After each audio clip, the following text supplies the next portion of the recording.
Bismillahirrahmanirrahim. MTS Negeri Majenang pada awalnya adalah MTS Darwata Pahoyan yang tempatnya nunut di Dahulu, inilah lokasi cikal bakal berdirinya Madrasah Sanawiyah Negeri 1 Cilacap. Tepatnya berada di Geblokan Desa Pahonjean, Kecamatan Majenang, Kabupaten Cilacap. Lokasi ini menjadi saksi bisu tumbuh dan berkembangnya Madrasah Sanawiyah Negeri 1 Cilacap. MTS Negeri Majenang itu dulu kan di Geblokan, tapi kemudian ada instruksi dari Kanwil kalau nggak salah akan mendapatkan paket, tapi harus mempunyai tanah di pinggir jalan raya. Perjuangan dan pengorbanan para pendiri MTS Negeri 1 Cilacap merupakan amanah abadi yang tak kelam terhempas waktu. Kali nggak punya tanah di pinggir jalan raya. Dan masa-masa yang dulu dialami ini memang masih banyak kekurangan, terutama dalam hal tenaga pendidik atau yang lainnya. Tapi selangkah demi selangkah, waktu demi waktu, karena kegigihan. Oleh karena itu, pentingnya menjaga silaturahmi dengan keluarga pendiri agar kita tak lupa sejarah pengorbanan dan perjuangannya. Pada masanya, banyak hikmah yang dapat kita ambil apa arti sebuah kesungguhan Terhadap bangsa dan negara ini melalui membangun akhlak generasi-generasi yang akan datang. Di tahun 2019 merupakan era di mana teknologi semakin bersaing. Peningkatan mutu SDM berkelanjutan menjadi sebuah keharusan demi mewujudkan madrasah hebat bermartabat. Oleh karena itu, mitra madrasah dari unsur komite terus bersinergi dengan program pengembangan madrasah. Keharmonisan antara guru, tenaga kependidikan, komite, masyarakat sekitar, wali murid adalah kebahagiaan kami seutuhnya, sehingga membuat komunikasi selalu terjaga.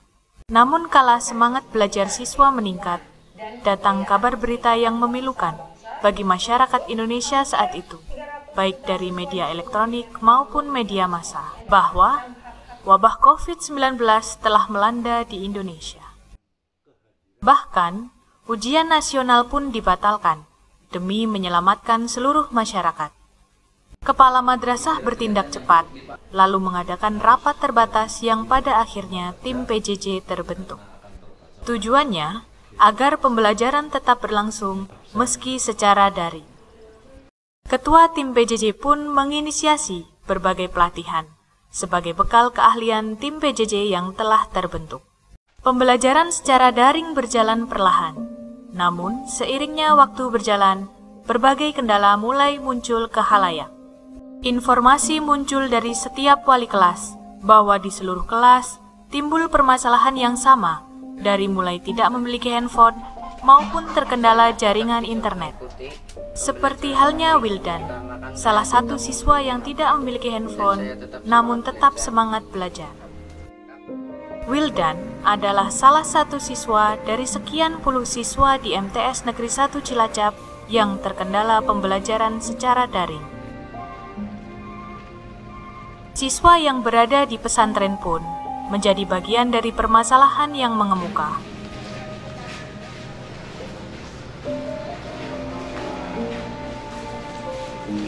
Berdasarkan hasil keputusan madrasah, bahwa khusus untuk anak yang tinggal di pesantren, maka agar ikut pembelajaran secara daring di madrasah dengan melaksanakan protokol kesehatan yang ketat menjadi syarat utama dalam proses pelaksanaannya.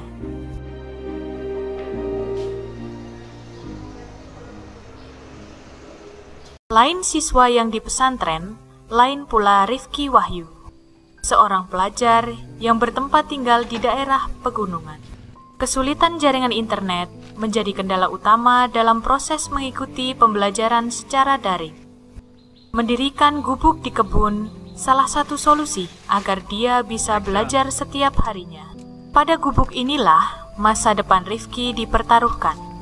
pantang menyerah dengan keadaan, tentu menjadi tauladan bagi semua. Selama pembelajaran daring, Semangat setiap Rifki hari dalam menuntut ilmu patut kita apresiasi. saya belajar karena di rumah susah sinyal. Seolah Di sini memberi jawaban, hanya ada setiap di sini kesulitan sinyalnya. pasti ada kemudahan. Di sela-sela istirahat saya dalam pembelajaran daring, Kesungguhan menjadi penentu hasil dari sebuah proses. saya selalu Di sela-sela istirahatnya, Rifki Wahyu memanfaatkan waktunya untuk mengumpulkan daun cengkeh untuk dijual ke Tengkulak. karena ibu saya menjadi tulang punggung keluarga. Bapak saya sudah sakit parah selama 1,5 tahun lebih. Saya Rati, ibu dari Rifki Wahyu. Sekolahnya di MTS Negeri 1 Cilacap. Di masa pandemi ini sekolahnya daring di kebun. Soalnya di dalam rumah nggak ada sinyal. Samping itu saya Saat ini, ibunya menjadi tulang punggung ekonomi keluarga. Suami saya kan sedang sakit, mengalami Menjadi buruh gosok di konveksi dekat rumahnya, menjadi mata pencaharian, kala ayah Rifki mengidap penyakit anemia. Nah, jadi saya menjadi tulang punggung. Karena di masa pandemi ini kan sekolahnya ribet, harus ini itu kuota kan beli gitu. Jadi saya di samping saya mencari pekerjaan sehari-hari. Kadang saya gosok juga ada dapur memasak. Soalnya menjadi tulang punggung bagi keluarga saya. Soalnya suami saya sedang mengalami sakit yang sudah lama.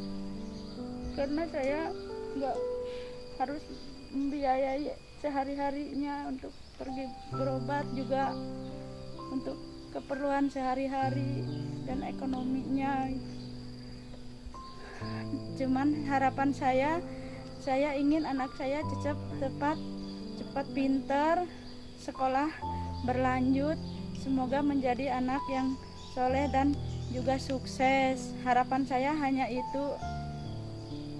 Walaupun saya keadaannya seperti ini, tapi saya tetap ingin berjuang untuk anak saya agar bisa berlanjut sekolahnya menjadi orang yang pintar dan sukses. Kesabaran, ketabahan, dan kesungguhan sosok Ibu Rifki cukup membuat orang salut.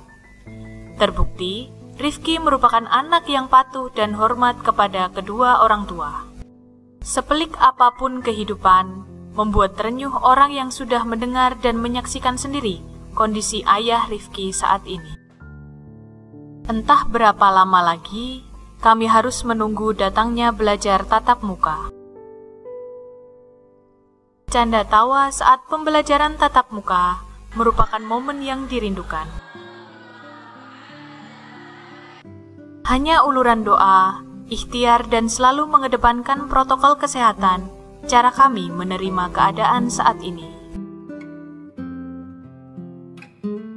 Semoga wabah COVID-19 ini cepat berlalu, agar kehidupan di dunia berjalan seperti sedia kala, khususnya dunia pendidikan.